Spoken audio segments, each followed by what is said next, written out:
Welcome back to Just Giants with Grump and the Cranky Fan, your favorite Giants podcast. I am your host, the Football Grump. With me, as always, is Mike, the Cranky Fan. And the Giants fell to the Cowboys on Thursday night, 20-15. We were in attendance. It was a flag fest. Malik Neighbors went off. It was I don't know what people expected, but for me, it kind of went along the lines of what I expected with less scoring. We're going to get into the whole game and then kind of take a look at the rest of the what the culmination of the last four games has really taught us about the Giants. Cranky Fan, what did you think of the game? Well, it's kind of made me reassess what my initial thoughts of what this team was. And it's actually made me reassess it a little bit more from the positive than from the negative. We're going to talk a little more that we're at the quarter pole now, what this team is. But, you know, it's frustrating to me that, there are just certain elements of this team that might be holding back, which may not be a team as bad as we thought it was. Um, you know, I know Dallas is having its problems right now, but we were in that game and we had chances to win that game, and we did not look like one of the worst teams in the league. You flip around Sunday Ticket and you see a lot of teams out there that are really bad teams, whether they have a backup quarterback or their starter, and they're just, awful, awful teams. And, you know, after these first four games, I don't really get that sense. And I think the Thursday night game, even with the short rest, even with the issues that we have throwing the deep ball, even with penalties, even with all these things, I didn't feel like we were outplayed, we were outmanned, outclassed. We just lost. And we'll get into the reasons why and, on the game level and going forward. But I actually, now that we're 4 days removed and have had my football, recharge weekend where I didn't really watch any of my teams play, had a chance to think, I'm, you know, feeling better than I did. And I'm the guy that was really down on this team for most of the, training camp and preseason and everything. And I'm feeling a little better than I have in a little while for that. And we'll go over those reasons why as we go through the show. So on offense, Daniel Jones went 29 of 40 for 281 yards, an interception and one sack, no touchdowns. People were joking with me at the tailgate before the game. Oh, do you think he throws for over 250 yards? And just with the down passing numbers around the league, that sort of seemed a little bit absurd, and he eclipsed that pretty well. At the game live, it always, maybe this is just me, it always feels more negative than when you're watching on TV. Uh, I don't know why. Maybe it's just a personal thing with me, but I thought on offense they just looked like they couldn't do anything correct live. And then rewatching the game is like, no, Daniel Jones played a fairly efficient game. I'm not trying to single him out, but like he played a fairly efficient game. They certainly couldn't run the ball. That was evident from the stands and from the couch. But you had a nice distribution between Malik Neighbors, 15 targets. He caught 12 of those. Wan'Dale Robinson had 14 targets. He caught 11 of those. Darius Slayton had 5 targets. He caught 3 of the 5. It wasn't a bad distribution. They seemed to have a pretty nice game plan. They certainly moved the ball on offense. They just couldn't put it in. And I honestly hope that for the next 10 days of rest that they have, that Brian Daboll is figuring out how they can spend all of that time practicing red zone offense.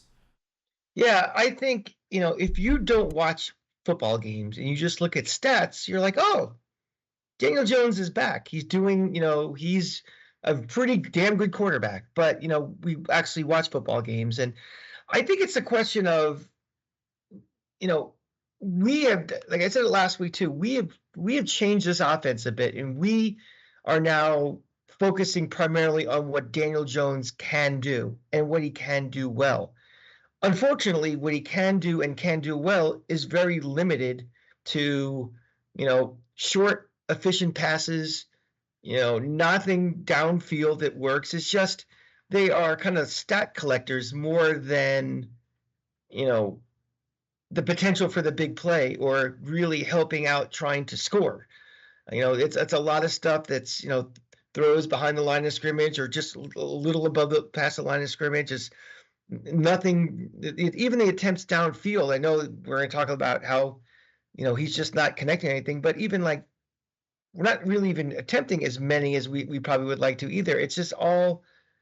It's like the coaches, they spent all off season, they spent all preseason, everything, and they said, okay, we know we want to do this. We've been trying this, but this is what he does best right now. And they're working with what they have. And, that may not be the situation next year, but for right now, this is what we have. And they're crafting an offense to maximize what he can do. And unfortunately, it's nothing of the explosive kind or anything that's going to, scare a defense in which it may be, impacting other phases of the offense. I'm gonna go ahead and disagree with like 99% of that. Go ahead. I think that in this game, well, in the Vegas senses, I agree, right? Like a lot of what Daniel Jones is doing best is in the very short area, but I don't think that they're crafting an offense that is strictly that. I mean, they're crafting an offense to help cater to what he does best, but I think that the two main problems with Daniel Jones is right now it seems to be timing. He looks late to me on a lot of throws, and the deep ball looks like it's totally gone. Those are two separate issues, so let's take them one by one. The intermediate part of the field, I think, was very much in play in this game. A lot of shots over the middle to Darius Slayton and to Malik Neighbors, but because he's so late in just like the idea that you're going to thread the needle, I think the timing's gone, and or it. I don't know about gone, but it seems to be lacking. Whether that's rust or damage done to his psyche, and the pull the trigger sense is just not there because it's been coached out of him by previous regimes or bad offensive line or whatever. So what I'm seeing is Brian Daboll finding scheme ways to create space in the intermediate so that the timing doesn't have to be laser throws only. You know what I mean? So you have little things like Malik Neighbors coming out of the backfield to create space and create leverage that way. Using a lot of motion like right at or before the snap to bring a linebacker out of the box and keep him wide to create space. So I think that there's a lot of game planning that's happening to hit the intermediate part of the field. And I think that more so this game than any other, it's been there. Right, but to me, that's a lot of relying on our receivers and running backs to make things happen as opposed to the quarterback making something happen. How do you figure that?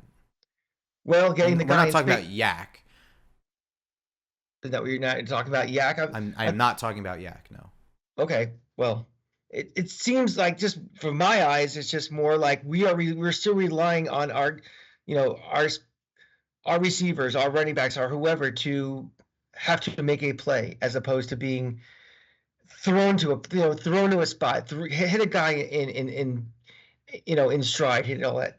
That's it's more relying on others other than the quarterback, and makes it very, very hard. Yeah. But that the way you phrased it makes it sound like the only thing that they're doing is throwing short passes and only using Yak together. It's just simply not what I saw in this game. And of course, Dallas has a more banged up secondary, but Cleveland doesn't have a bad secondary. So, some games it's not going to work. Minnesota doesn't have a bad secondary. They don't even have a bad defense. You know what I mean? So some games it's not going to work. Other games it's going to work. But the fact remains, like you said, what Daniel Jones is not doing well right now is he doesn't seem to have that quick trigger timing right now. And therefore those intermediate shots are more and more difficult. The separate issue is the long ball looks like the nerve damage, which is what I was afraid of. It's, we watched that Las Vegas game last year, his first game back, and there was just no touch, no feel whatsoever.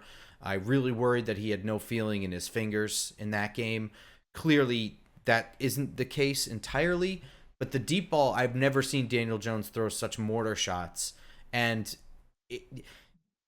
they're like punt returns almost. But they're not accurate either. Like, I mean, there's just no, it's not there. It's totally and completely not there. It is the same as if it were Tyrod Taylor back there just launching, mortar shots. So with the combination of those two things, it's really putting a strain on the offense. But here's where what you said that made me super disagree is that like we're calling an offense to cater to his strengths. And I actually am going to applaud Brian Dable, and I don't know if it's a job-saving move or if it's whatever. He is not shying away from pushing the ball downfield. They're not hitting on any of them. None at all, but he is still calling it every time. And I honestly think that Brian Dable might be calling a game that he could say, if I had a quarterback, we win all of these games. Yeah, we said that in the seats Thursday night that keep doing it. Keep trying it. Even if it never works, just if you take that out of your bag altogether, that does almost as much damage, if not more. Yeah, but you're talking about in the immediate term when you say stuff like that. Absolutely, I agree. You can't take the deep ball away, or else everyone's just going to play close up to the line of scrimmage and just of course, run downhill and everything. I was saying in that game, I wasn't doing a year, the rest of the season analysis in the second quarter. I was saying in that game, obviously, keep doing it, keep trying it.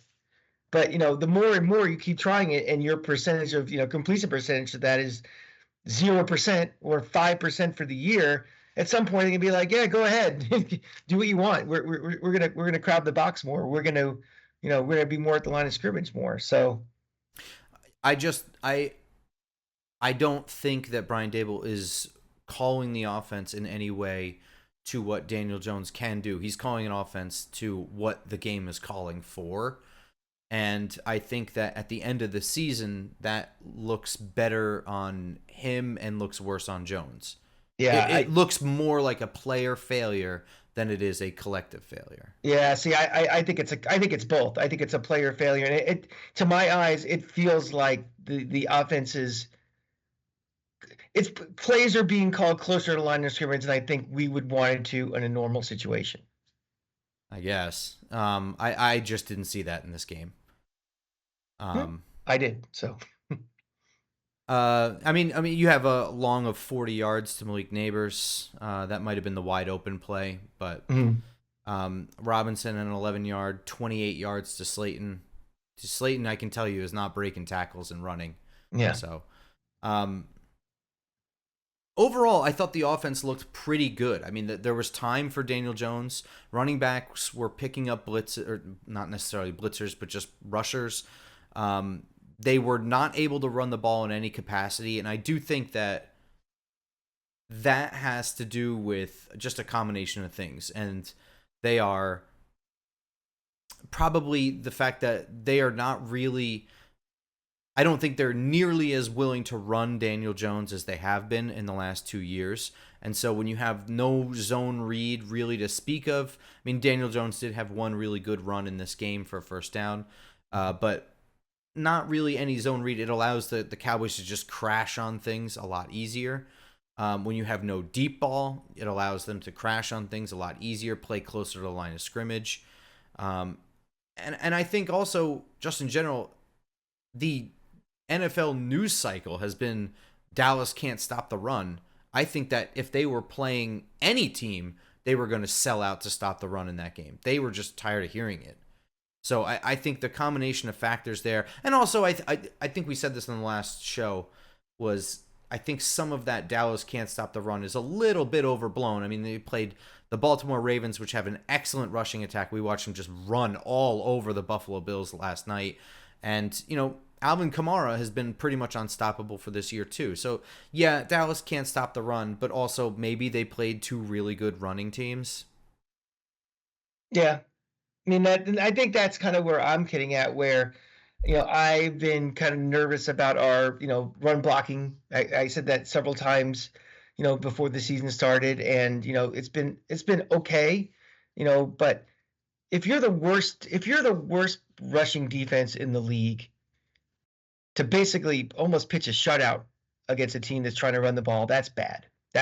It's not good, but the worst rushing defense in the league is after 4 games really needs context, and that's what I'm saying. The worst rushing defense that faced the Baltimore Ravens and the New Orleans Saints. But that also, the Giants might have had one of the 3 or 4 worst rushing offenses in the league on Sunday too. 100%. It is just possible to have both. Mm-hmm. They could be merely okay at running the ball, and Dallas could be merely okay at stopping it. and Hmm. that the numbers at this point in time don't support that. I think a lot of what the over-analysis of the NFL does is that we take too much stock into what happened last year, what happened in the offseason, and what we've seen so far. Yeah. Um, Oh, absolutely. I mean, The league is right now, Washington might be the best team in the entire league if you listen to people.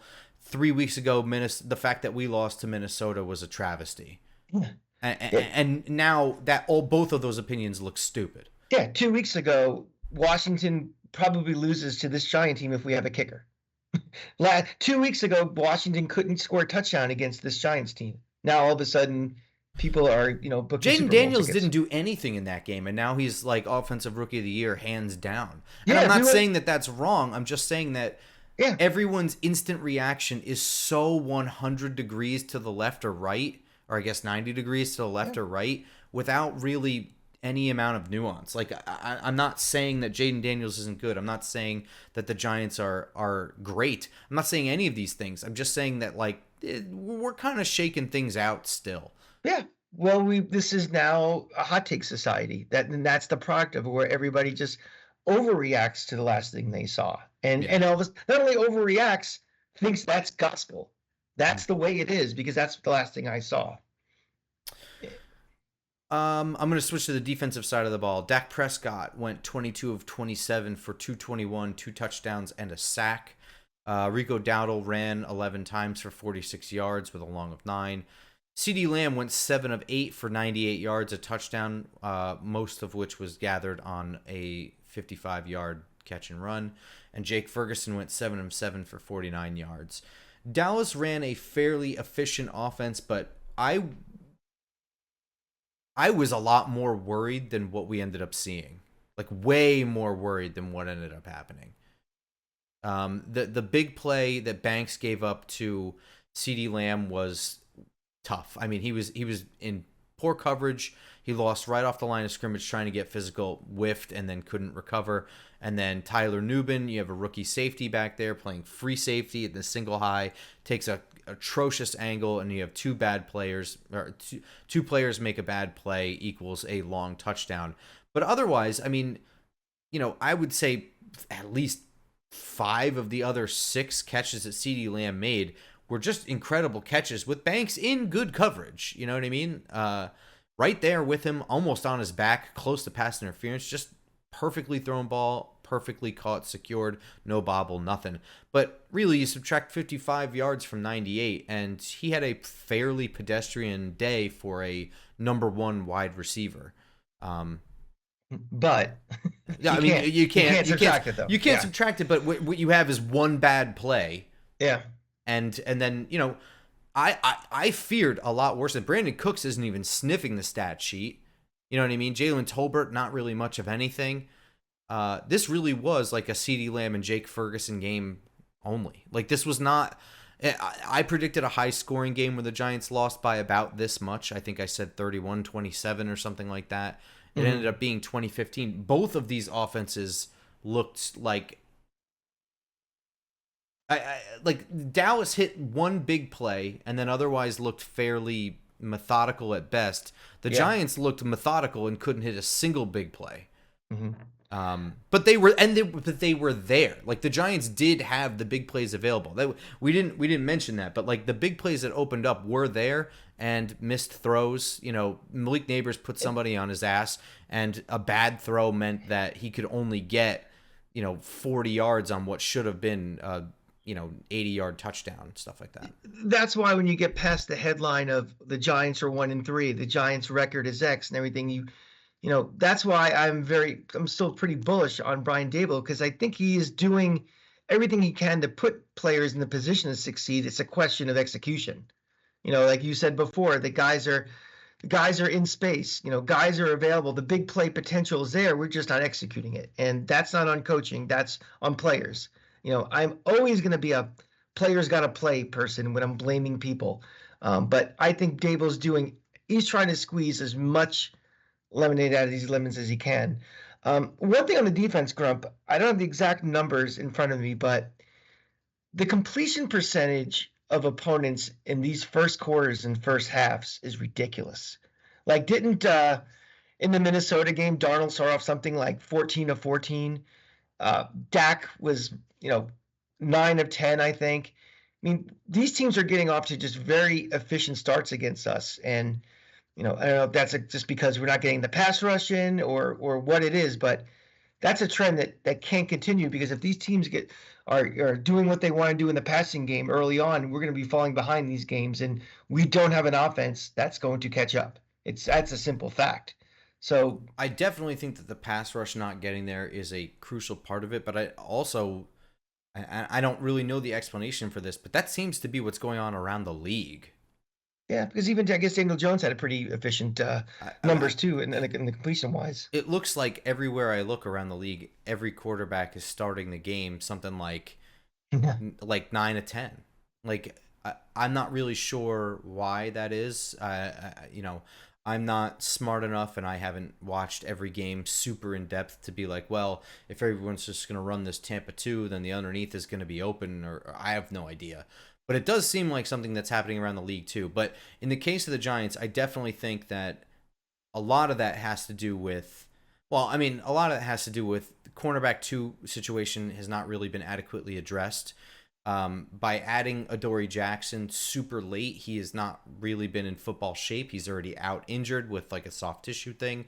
Cornerback 3 behind him is also injured. So you have that. Mhm. That's not going to help the Giants. But yeah, the lack of a pass rush means it's not like they're nowhere near, but like they're just not getting there fast enough. Right. They're not getting there fast enough. A lot of times it's stunts, which with stunts, the tricky part with stunts is that if you don't get there, there's usually an escape path. Mhm. And we've been seeing that as well. Um,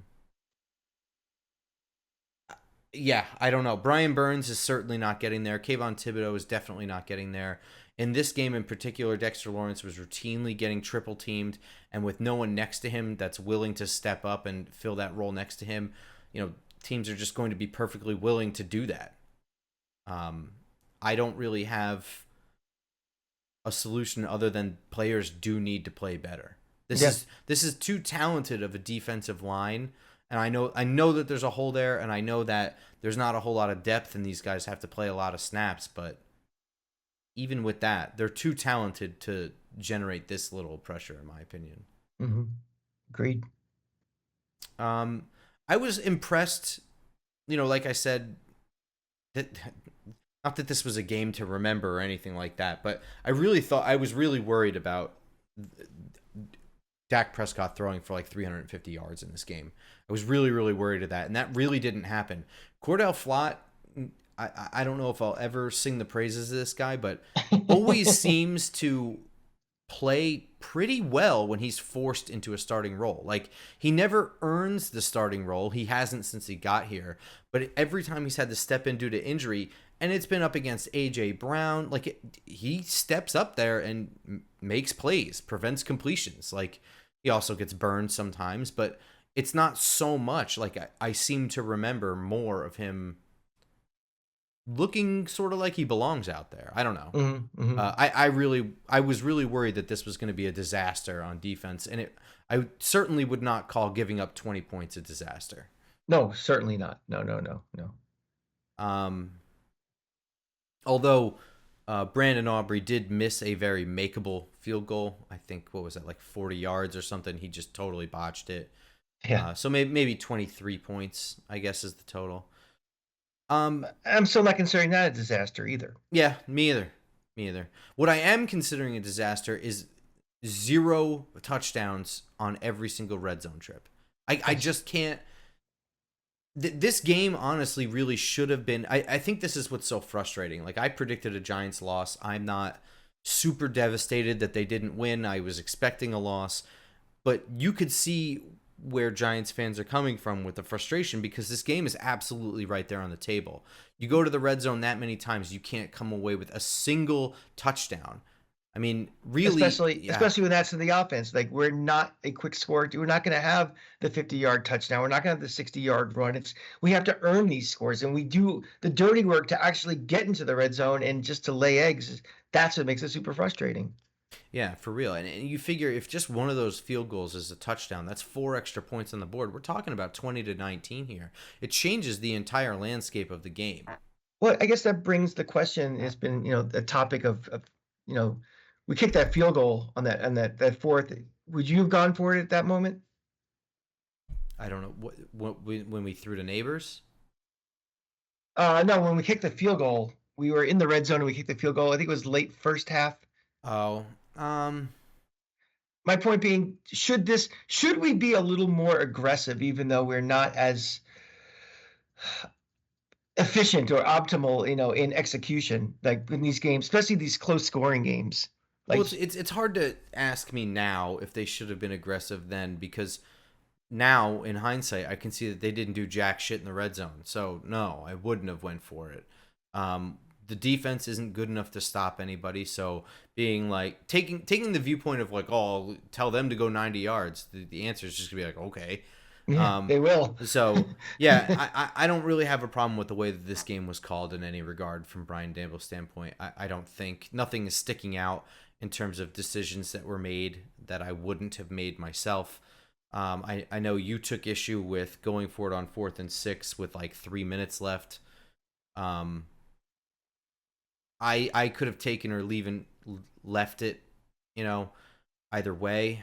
I softened a little more. And in the heat of the moment, I was like, your only chance is going to be just to pin these guys back and then stop it. But and it almost took a miraculous play to get the conversion. But going back to the other one, though, the kicking the field goal at that time, to me, I just think you take as many shots as you can to score. If you're that close, we're not in the red zone that often.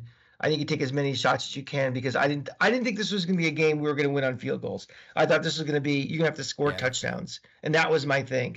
And that's kind of the way the game kind of shook out. Is we were kicking field goals, and they had a couple of touchdowns, and that was the difference. So I I think that the thinking goes into it is that like you're Brian Dable, it's only the first half, and you see that the plays are there. You know what I Mhm. mean? Like the plays are there, they're just not executing them. So like I think from his standpoint is take the points. I'm calling a good game. They just need to hit on one of these when they show up. And they just Mhm. never hit on any of them. I think his odds are I'm taking the points and I'm betting that eventually we'll hit on one of these. I'll call something and they'll get it. And he called them all and they just didn't hit on any of them. I think Yeah. that's really his thinking. I mean, look, I'm never going to be thrilled, especially the play before what you're talking about. I believe the play before was the swing out to Wandale. I thought he was going to score on that play, and he just went down on one hit, Mhm. which, I'm not going to fault Wandale for that because he's broken enough tackles already this year to give himself some leeway. But it, And I'm it not looked giving, like they called the right play to the right player, and it just didn't fucking work. yeah, and I'm not giving a Dable a fart over that decision. It's just my personally, you know, and again, you don't make shots that you don't take. It's if his mindset is, well, the plays are there, maybe I'll hit one of them. How many times are you gonna have shots that deep in their territory or in the red zone or something? That's when you take the shot.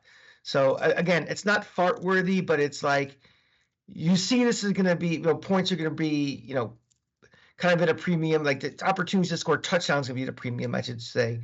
I think you take the shot there. So traditionally, after 4 games, this would be the 25% of the way mark, or a quarter of the way through. The NFL and they're greedy, so instead this is now like the 24 point whatever percent mark, but we're going to treat it all the same. Sure. The Giants are 1-3. They don't look great.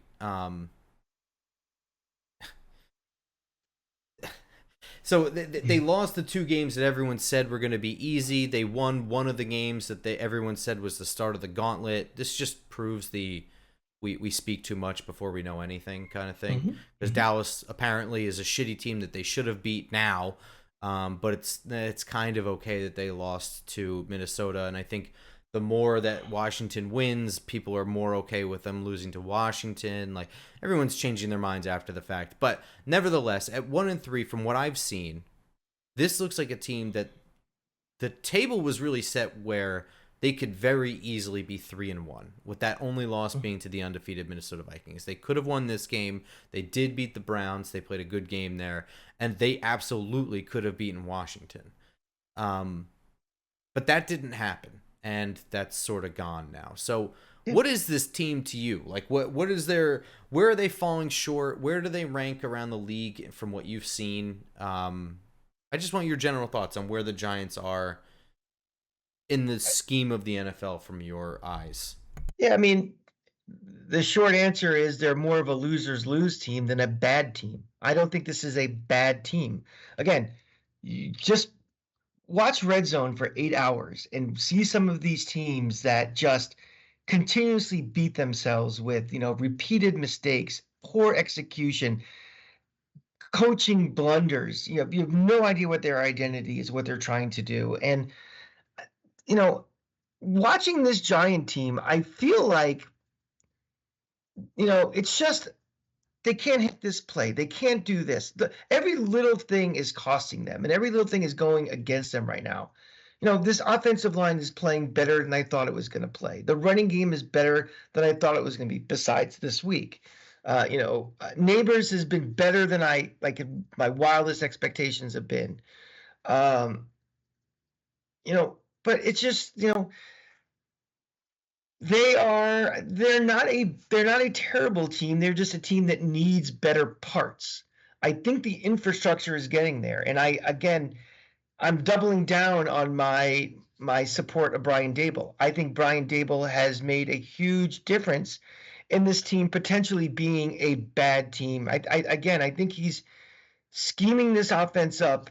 His play design, play strategy, play calling, I think has been really, really good. I think there's been a couple of decision-making, game decisions that I've been shaking my head a little bit with. But overall, I think he's putting this offense in the best position to succeed. I think not having a quarterback who, you know, can't get the ball more than 20 yards downfield at any consistency at all. And the further you go, the can't complete a pass at all. What's the number? He's like 2 of 17 or something on deep passes over how many games it's been. I mean, that really, really hamstrings you. That prevents your running game from being what it could be. That changes everything. So I think I'm this is a season I went into. I really don't care that much about the record. I've had more arguments with people saying, well, if they don't have 5 wins, they're going to start over. This front office doesn't deserve the right to draft their next quarterback. Blah blah blah blah blah. I'm like, well, wait a minute. I think there's something here for this team that can be built on, and that's how I'm feeling now. How I didn't feel before the season started, how I didn't feel after the Minnesota game. But now that we're 19.6% of the season done, I feel there's green shoots with this team. And while it's not getting me super excited, it means at least we're not just a hopeless cause at the moment. Yeah, I gotta agree. I my support for Brian Dable remains pretty strong. I'm liking what he showed in 2022, what he was able to do, how he was able to craft a roster and craft a team out of a bad roster and get them to the playoffs. 2023, I mean, the team never quit on him when everything that could go wrong did go wrong, including a back and forth with a defensive coordinator that essentially was just going rogue and doing whatever he wanted. It's unimaginable to me to be able to be under constant 24-hour scrutiny by the general public and maintain a team that looked, you know what I mean, just that didn't quit, and you're dealing with that on the side. I just don't know how you're able to do that. And I think that this year he's certainly doing a lot with what he's got. I have only a few issues with Brian Dable. I think where my support has wavered, it was more in Joe Shane. I think that Joe Shane's drafts have not really shown necessarily anything great, although I try to give them some leeway. I think that a lot of the believing the hype and the mismanagement of the team in 2023 was probably more him than Brian Dable, though it's hard to really tell. But nevertheless, it's the GM's job to acquire players, and he did not acquire the right players to help that team take the next step. He did realize the error of his ways. You know, the priority this year and where they spent a lot of their offseason resources was on the offensive line. And I think that's where you can see the immediate improvement, and where this team is better than the 22 team, even, I would say. This is an offensive line that is working together. You know, there's individual bad performances. Not everyone looks absolutely stellar, but as a unit, they are blocking well. There are clean pockets. There are functional NFL pockets for Daniel Jones. You look at the 23 season, and he is straight. Him, Tyrod Taylor, Tommy DeVito, they are all running for their lives on almost every single play. And in 2022, you have a roster, a whole offensive game plan that's built on, like 13 personnel and 12 personnel and this boot action shit where you're really just running Daniel Jones and Saquon Barkley into the ground. You are completely changing the game plan to assist that poor offensive line. And they went out and they got what appears to be a very good offensive line coach that I hope that they can keep. So, Joe Schoen has addressed some of those issues.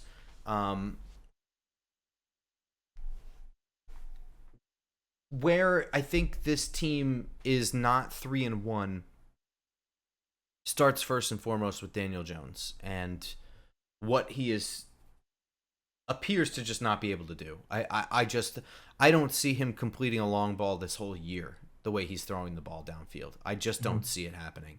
Even in blown coverage situations, you see, like, it's so far off. The ball's hanging in the air for an eternity. I mean, you could put the old Fox hang time ticker on there. Well, I'll guarantee one thing. There may be a completed deep pass this year. I can almost guarantee you're not going to see hitting Malik Neighbors in stride 40 yards downfield. He just catches it and it's a touchdown. I think even if any of these passes are completed, it's almost going to be like one of those, I'm waiting for it and I'm going to get tackled after I catch it, where if that caught that ball in stride, it's a touchdown. So there might be a pass completed, but it's going to be one of those, fair catch type things or something, or it allows a corner or a safety to get over to get him. I don't think you're going to see one this year where, he's caught in stride and he's gone touchdown. And I think that you can point to probably one play in each game with Washington and Dallas, both division games, where had he been able to hit those, we're looking at wins. We're looking at a 3-1 team with 2 division wins, and a completely different NFC East story. Or at the very least, the way the defense is looking at that team, the rest of the game might have changed. Oh, yeah. So which puts us probably in a better position to win if we don't get those wins too. I think, just seeing, a negative reinforcement of what he can't do just changes everything. So. And don't get me wrong, the defense is bad. The defense has some serious problems. We're going to get into them. But I will always maintain this. In today's NFL, the best defense is a good offense. Being able to play with an offense that can score quickly like Kansas City, being able to play with a lead, it's just so much sweat that the defense doesn't have to worry about. Sure. It's just so much extra that they're able to just play more loose. You're able to, as a coordinator, I think you're able to call more blitzes and be more pin your ears back, go get him. Don't worry about the run, just go get his ass. You can call ballsy shit. You can try more insane stuff where you put guys in weird positions and disguise coverage that normally would be a terrible idea. But when you're playing with a lead, if it doesn't work out, and your offense can score points, it's almost kind of like a worthy risk, especially at home too. Like when you have the crowd behind you and everything. If you're down by 18, that crowd's kind of sitting on its hands. And by the way, a star for the fans this Thursday night. We obviously there's a lot of Cowboy fans there, but props to Section 124 for, it was all Giant fans around us, and it was a good crowd, and that's a testament to a team that that everybody thought we were going to lose anyway. But my point being, the bigger point is that when you have the lead, and the crowd, you're feeling that energy, and the defense is ready to go attack and kill that quarterback, you're going to be a lot more successful in what you're trying to do. So we're looking at this team, Mm-hmm. and we're if you're Joe Shane, there's not a whole lot that you're looking at this team and you're like, how do I fix this right now? Because Right. there's just not a lot of that. Mm-hmm. So instead, you're looking at how do I keep making this team better? So you look ahead to next year and you start looking at your off-season needs. And I don't know if this is the top of the list in terms of need based on availability and how easy it is to do this, but the number one positional reason why the Giants are not 3-1 for me is quarterback. I have my 5 position upgrades, whether they could be the draft or free agency or trade. I have my number one. I have is drop. Get a quarterback. Get a quarterback. Yeah, So and I the draft is absolutely in play. I think that there are a number of guys, and there's a lot of college football left to play, and there's a lot of stupid shenanigans they could get into, and mhm. injuries they could sustain, and big time performances that they can put on for all of us too. So to make a early declaration that somebody is not worthy of a first round pick is not something that I'm going to do right now. But there are We're certainly a just getting number of into names to we're watch. just getting into conference play now in college football. So you may get really excited with Arch Manning's numbers, for example, but now it's time to play SEC teams if he's going to play, and let's see. So don't get excited for what you see for the first couple of weeks too. My question for you, Grump, is the common wisdom and the common talk has been about who are the Giants going to draft? Like should they tank for the best quarterbacks? Who's out there? Who's the thing? My question for you is, and I was thinking about this: is this team good enough that we don't need to draft the quarterback of the future for the next 10, 12 years? But if a quarterback like a Cousins, uh, someone like that was available and we had the cap space to do it, would you consider a free agent pickup for a guy like that who can come in right away and play? Because the reason we're talking about this was we were off before the show started. We were talking about Jalen Hyatt, and Jalen Hyatt is a second year guy who needs clearly developed, but he also needs a quarterback to get him the ball. Right now he's got one skill. He's an out guy, and you just throw it deep and you get it to him. And we're in year 2 for him. It's not going to happen this year with Daniel Jones. If we get a rookie in next year, you know, it's probably going to take at least another year of development for that guy to get the chemistry to hit a guy like Hyatt. There may be some exceptions with guys coming right away, but probably it's going to be a learning curve year, a struggle year or something. But if you get to bring a guy in like a Cousins type who all of a sudden can plug and play, someone like Hyatt's a lot more valuable next year all of a sudden. So are you thinking in your brain just if we're getting a quarterback, it should come from the draft, or are you open to opening the purse strings and getting a quarterback, a free agent one? It's been 4 games, so I'm open to it. Okay. I'm open to everything. It's been 4 games. We don't know anything. We think we know things. We think right now, after the 4 games that we were able to watch, the Giants would be 3-1 with a different quarterback. So right now, that sort of tells me that yes, if there was a bridge quarterback, you can go get him. Um, you know, how willing is Minnesota to hang on to Sam Darnold? He's on a 1-year, $10 million deal in Minnesota. Mm-hmm. I definitely think that he should have been somebody that was on the Giants' radar to be backup quarterback. I think that they didn't want to bring in legitimate competition for Daniel Jones then, and that's why they ended up with Drew Lock.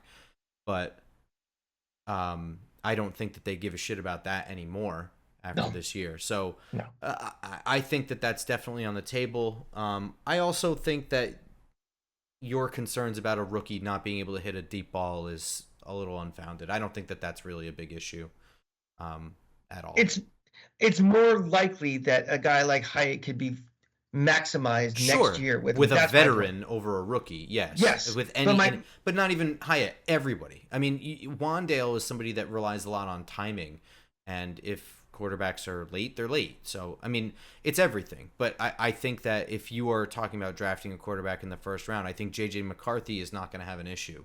And, based on what we saw in the preseason, which doesn't count, I don't think J.J. McCarthy would have had an issue. I just don't think that any of that shit is really... If you're drafting a franchise quarterback, he can make those shots and get into a rhythm with guys, no problem. And I'm not Michael Penix, you name it. They don't have to be drafted in the top 5 for that statement to be true. I think if you... Yeah, I don't know. But, like, Jaden Daniels has no trouble, and he had... to me, the most amount of work to do. So I don't think that that's as big of an issue, but absolutely a veteran is going to maximize that. Now, we were talking about Jalen Hyatt because, there is this conventional rumor that's going around like, oh, the Chiefs desperately need a wide receiver. It makes sense for the Giants to trade one away, which this is insane to me it's insane to me for this to even be a story. Like, the Giants are already so far out of it that they should start trading assets. You know what I mean? Like, if you look at the NFC East, they're actually not out of anything. It's also been 4 games. But where I think that fails to even make any sense to me is both Darius Slayton and Jalen Hyatt are linked to that. And neither of them make any sense to me. Darius Slayton being traded away forces Jalen Hyatt to see the field in a position that he did not earn.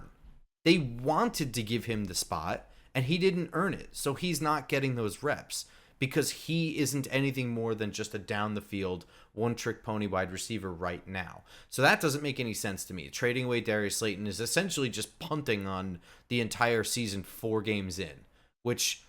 I don't know how you justify that. It really depends on you would have to be getting something that Darius Slayton is absolutely not worth in the trade. And deal. That's the only way we'd even consider this. Again, this is not a... I mean, I guess... A trade of equals is not in the Giants' best interest. So what's the point? But if all of a sudden, if Kansas City's like, we need somebody badly, and if they're going to overpay for Darius Slayton... But they're not going to. I mean, that's why, like... Even it is 100% not going to happen where they're going to give up something insane for Darius Slayton. So the conversation is sort of silly. Hyatt's a possibility though, they may overpay for. But Hyatt makes no sense either. And here's why Hyatt makes no sense. You're giving up on your project. You traded up for him. You wanted him. Now you're giving up on him already. You're trading him away. Not only that, you're depleting next year's wide receiver room to simply Neighbors and Robinson. So what are you going to get? What are you going to get in return that actually makes that worth it? Seriously. Well, what you trading up for that's sunk cost. That doesn't matter anymore. And sure, and you also traded him in a different time because at the time we thought Daniel Jones, the worry about him not being able to throw a deep pass was not there at the time we drafted him. The world has changed since we drafted him, and the situation has changed a little bit. And again, I'm not doing a fire sale. Why? Why is the situation changed? Because Daniel Jones is not the quarterback he was when we drafted Jalen Hyatt. Do you think that Daniel Jones is here next year? No. Okay, so then why does that matter? Because now you are making a long-term decision based on a short-term problem. That's literally the definition of committing suicide. But we're also saying he just can't get on the field. The only thing he can do is one thing specifically. Right now. A one-trick pony. Again, okay, so next year is year 3, and it maybe develops into something. Then next year is year 4. To me, it's a lot of runway for a guy that's I don't give a shit about Jalen Hyatt. The Giants were linked to him in the first round, and I was like, absolutely not. They got him in the third round, so I'm all cool with it. But I'm upset that he didn't make the jump. But to punt on him is very, very, very, very silly. Especially but it is all predicated on what the return is. What do you honestly think that a one-trick pony wide receiver gets you in return? Seriously, I don't think enough to make the deal. I don't think the deal's ever happening. I'm saying, but you have to look at what you're taking away from yourself. If you've only got one kidney and you're going to give away one kidney, I hope you're getting 2 kidneys in return. Well, right now he's my 4th kidney, and next year he might be my 3rd kidney. Right, in the immediate possibility, he is the 4th kidney. Right. Next year, if he's not the 3rd kidney, then you have a problem anyway. But to give up on that creates that hole. You are creating a wide receiver room of Wan'Dale Robinson and Malik Neighbors only. So unless you're getting 2 picks, one of which you're going to use on a wide receiver anyway, I don't really see how that is beneficial at all. What are you really getting? Because to me, this is what you did with Leonard Williams. You traded away Leonard Williams because, well, defensive tackle is sort of a deep position group with us. The only difference is the money. Was at the time there was a money dump off. There was a huge contract tied to Leonard Williams. That's not an issue with Jalen Hyatt. He's on a very cheap rookie deal because he's a third round pick. So I don't see the upside. I don't see what you get. And again, I just don't see Kansas City giving away more than 1 pick for Jalen Hyatt. And if you get 1 pick, it might be a third round pick or whatever. What are you going to spend it on? Wide receiver. Kansas City just seems to generate receivers out of the air, too. I mean, they've gotten rid of a lot of good receivers, and they always seem to pop up with more receivers. So I don't think they're in the business of overspending anyway. I don't think any team is in the business of overspending in week 5 anyway. You know what I mean? All the guys that are hurt for them, we don't know the length of time. The Giants aren't the only people in the world with wide receivers. I think that they can – the Andy Reid offense, the Patrick Mahomes quarterback – I think you can get a lot out of a little. I'm guaranteeing that Jalen Hyatt is not anywhere near the top of anyone's wish list. If they're like, okay, let's go around the league and find a receiver that's available. Well, you say that, but it's not just you saying this. There are tons of people who have floated this idea around. I mean, to me, those are the same people that are like, this really good team doesn't have wide receivers. Where can they get some? What team's already out of it? I mean, that's really the line of thinking right there. But I think if you do any bit of foresight, I just don't see a team depleting themselves to just 2 wide receivers in one offseason. I was looking at it more, not that the Giants are out of it, but if they have the opportunity to get more picks and more things, Hyatt's replaceable. And if they get 2 picks out of the deal, you replace him with someone, and then you see what else you can get. It's also week 4, and I don't think anybody's making any trades in week 4 either. I think any of these deals are going to happen. If this happens closer to the deadline, we're going to know. The Giants might be 1-6, or Kansas City might not even need anymore to make a trade. And don't get me wrong, the Giants need picks. So yeah. Mm-hmm. Other positions, I think this one goes without saying, but corner. I mean, it was probably the biggest glaring need right on week 1. I have a number 2 of my things. I don't really know how to rank it because, again, I think that this need is a lot more overstated because they're 1-3. I think if they win those other 2 games, we look at this like, I don't know, whatever. But yeah, right now Deonte Banks is struggling against top tier wide receivers. I don't know if he's ever the guy that's going to be able to cover a top 5, top 7 wide receiver one-on-one and win all the time. I think he's just a normal, good starting corner. I put on my note, I put for number 2, I put get a number 1 quarterback. I think Deonte Banks could be a very adequate number 2. I don't know if that, we've had this conversation. I think you're a little too brutal. I don't think that there are so many better corners out there that you can just get another one and make Deonte Banks a number 2. I don't think it's just you saying that either. It's not just you. I'm not trying to pick on you, whatever. No. I think that people in general think first round corner, he should be able to cover everybody. And it's just not reality. It's the same thing as first round quarterback is going to be the next franchise quarterback. It doesn't work out 100% of the time like that. Well, I guess, he's obviously he's not there yet. It's his second year. It's a hard position to learn, but I'm just starting to grow weary that he'll ever be that guy. And even if he's not, there aren't that many of that guy. Well, doesn't mean you're going to try to get him. Of course you try to get him, but if we're drafting 3rd and there's a number 1 cornerback out there, it's definitely on my decision making of what I'm going to do. Sure. I'm less worried about getting a number 1 corner and getting someone similar to Deonte Banks. Well, I was going to say to placate this is more of get someone at least as good as him. Yeah. I think that's really the more likely solution and something they should strive for, that they should really be looking at. I think that probably conventionally let me jump on one of my picks. Yeah, go ahead. I have for number 5, I work from 5 up. Number 5, I have new place kicker. Interesting. Yeah, okay. We got a kicker that's getting older. a kicker that's making a lot of money and a kicker that's gets hurt a lot. Yeah, I'm with you there. I think it might be time to do that. Number 4, I have offensive line depth and replacements. Hell yeah, that was my number 3. Okay. I think you have Greg Van Roten on a 1-year deal. Was that was a late addition in camp. It was the right decision, but that was a required move that had to happen. And on top of that, with him not returning next year likely, what's the backup tackle plan?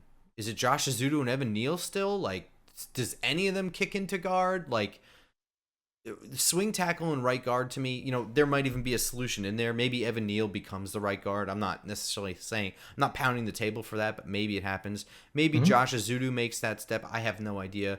But there's probably a symbiotic relationship between the backup tackle and the right guard situation. Number 3, I have improved defensive tackle besides Dexter Lawrence. Yeah, I mean, in this game, he got triple teamed, and that worked because there was almost nothing at all next to him. Well, you just watch when he takes a blow for a snap or a series or something. It's like an 8-yard run. It's noticeably worse. So that to me is my number 3. Number 2, I have I'll amend this to say a quarterback at least as good as Deontay Banks, and number 1 is to get a new quarterback. I didn't say draft a new quarterback. I said get a new quarterback. I'm going to throw in one position group we haven't talked about. Okay. Edge. Ooh. Okay. I don't know. I think that Brian Burns and Kayvon Thibodeau's inability to live up to expectations partially has to do with an otherwise just bad defense behind them, where quick throws can happen. I certainly think that an offense that is not scoring touchdowns, I don't think it's a coincidence that the Cleveland game, when the offense is scoring, is the game where both of those guys look good. I mean, the entire defensive line looked good. I know Cleveland's offensive line isn't very good, but I don't think it's a coincidence. I think the defense will always play better when the offense is scoring touchdowns. So I don't necessarily think it's just them, but I definitely think that some other, even if it's just like on passing downs only, some other presence, some other rotation, somebody else that can help that defensive line, because Brian Burns is like a speed rush only guy, and Kayvon Thibodeau is just like a does everything pretty good kind of guy, is not enough. Like, there needs to be more impact there somewhere. Yeah. And this is super low on my list. I actually rated it 6th on my list, but I put it there in case we had some duplicates. You have one more, I think. Well, wide receiver. We already discussed. Okay. That. Okay. But yeah, so I had edge below wide receiver. I don't know. I do think that if the Giants had a different quarterback, like if they had went out and got Sam Darnold, do you think that this is a 3-1 team? I think they're the potential for a 3-1 team. Again, games are fluky. Sure. I mean, that Washington game was fluky. And again, I think we lost that Washington game because we didn't have a kicker. But I guess, things would have been different too. I mean, I don't think we really have to worry about kicking as much. Yeah, that's true. If this team is 3-1 and in hindsight they beat Minnesota and they beat a Washington team, I would have thought that they would beat Dallas and Washington, but could be. Yeah, I mean, I wonder how I would feel about them. Would I feel like about them how I felt about this team in 2022, or how I felt in even the 2016 team, whatever team went to the playoffs? I'm thinking is this team out better? You would feel better, but I wouldn't feel like this is a 3-1 team. Team's good. I'd be like, no, but I think you'd feel better than you did in 22. I mean, maybe this is just my memory. Maybe we didn't share the same experience entirely, but I kind of felt like I was riding that fun while it was happening. But I knew the offense that we were looking at. Like, it very much looked like this was a coach that was right for the job, and that he was going to find ways to win. But they didn't really look good. Like, at no point did Saquon really look like he was the Saquon of old in 2022.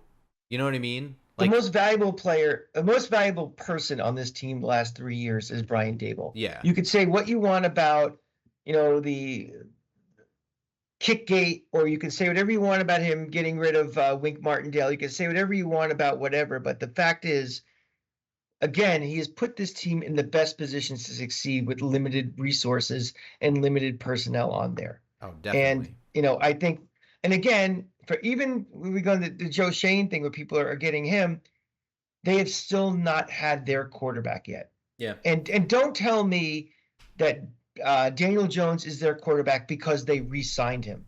That was kind of almost a hostage video why they had to re-sign him. They have not gotten the guy that says, after doing 5 months of due diligence, before the draft, or just knowing it around the league and their Rolodex who they want. This is the guy that fits what I want to do. And I'm always going to give a GM a partial pass without the quarterback, his decision. Now, if he whiffs on a quarterback and does poorly, all bets are off. But he still has not put his quarterback in a huddle yet. I think that you would feel better than the 2022 season if Sam Darnold were here, because I think you'd be seeing an offense that moves the ball. Because Yeah. I think you already see an offense that moves the ball. You'd be seeing one that's also hitting deep shots, and you would see, you know, The, the, 60-yard bombs going for touchdowns is going to make you feel like you're watching a real NFL team. Yeah. I mean, the best way to tell the difference between a team that's legitimately good and a team that's just kind of skating away is just it's really simple. Margin of victory. I mean, how Sure. many close games did we win? Winning by one score, a lot of it comes down to one play or luck or something like that, which is not a sign of how good you actually are. Right. If I hit a guy like this with my elbow and the ball pops loose, that's not me being better than them. It just happens the ball popped loose on that one play and it gets returned for a touchdown or something. And that changes the game. When you win games, decidedly by 13, 17, not one score, not sweating in the fourth quarter, you're a good team. Right. And you do that consistently over a season, you're good. If you keep winning once, if you're 8-2 in one score games, you're lucky.